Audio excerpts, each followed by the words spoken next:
Rocking star Yash ಮನೆ ಬಾಡಿಗೆ ಕಟ್ಟುವ ವಿಚಾರ ಇದೀಗ ಭಾರಿ ಸುದ್ದಿ ಮಾಡುತ್ತಿದೆ.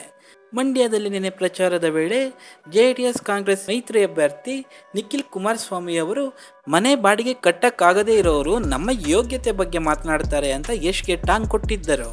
ಇದೀಗ ರಾಕಿಂಗ್ ಸ್ಟಾರ್ ಯಶ್ ರವರು ನಿಖಿಲ್ ಕುಮಾರಸ್ವಾಮಿ ಅವರಿಗೆ ತಿರುಗೇಟು ನೀಡಿದ್ದಾರೆ. ನಿಖಿಲ್ ಕುಮಾರಸ್ವಾಮಿ ಅವರಿಗೆ ರಾಕಿಂಗ್ ಸ್ಟಾರ್ ಯಶ್ ರವರು ಏನಂತ ಹೇಳಿದ್ದಾರೆ ಗೊತ್ತಾ?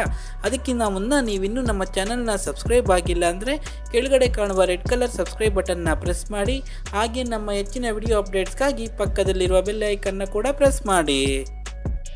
ನಿಖಿಲ್ ಕುಮಾರಸ್ವಾಮಿ ಅವರ ಈ ಹೇಳಿಕೆಗೆ ತಿರುಗೇಟು ನೀಡಿರುವ ನಟ ಯಶ್, ನಾನು ಬಾಡಿಗೆ ಕಟ್ಟುವ ಹಣದಲ್ಲಿ ಕೆರೆ ಅಭಿವೃದ್ಧಿ ಮಾಡಿದ್ದೀನಿ, ಕೆಲವರು ಕೊಳ್ಳೆ ಹೊಡೆದು ಮನೆ ಕಟ್ಟಿದ್ದಾರೆ ಅಂತ ತಿರುಗೇಟು ನೀಡಿದ್ದಾರೆ.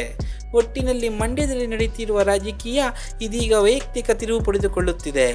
ನೀವೇನಾದರೂ ಯಶ್ ಹಾಗೂ ನಿಖಿಲ್ ಅಭಿಮಾನಿಯಾಗಿದ್ದಲ್ಲಿ ಈ ವಿಡಿಯೋನ ತಪ್ಪದೇ ಲೈಕ್ ಮಾಡಿ, ಹಾಗೆ ಪ್ರತಿಯೊಬ್ಬರಿಗೂ ಈ ವಿಡಿಯೋನ ಶೇರ್ ಮಾಡಿ. ಧನ್ಯವಾದಗಳು.